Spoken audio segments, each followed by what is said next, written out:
propensity for the mind to consistently move back to the past.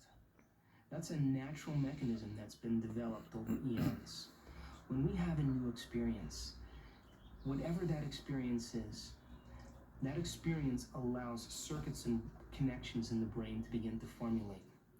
As those connections formulate, they release chemicals, and those chemicals make a feeling.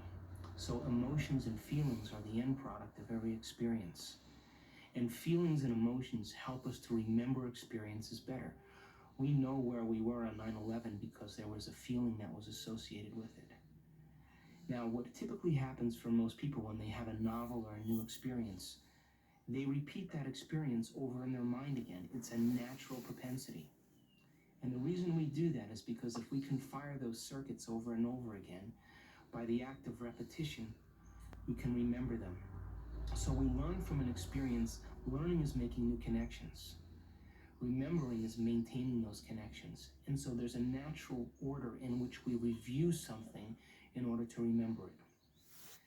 Now, the problem is with most people is that they become so immersed in the feelings of certain experiences is that feelings become the means of thinking. In other words, feelings determine their thinking.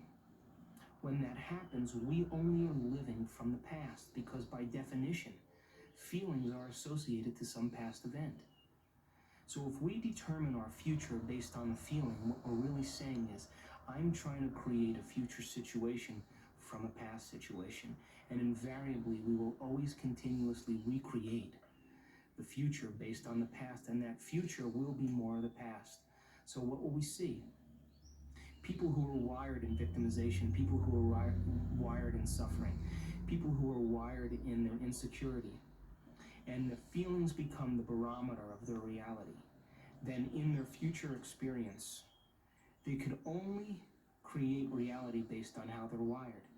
They'll recreate the victimization in their life because it's all that they know. In order to create a new future, we have to leave the feelings of the past behind.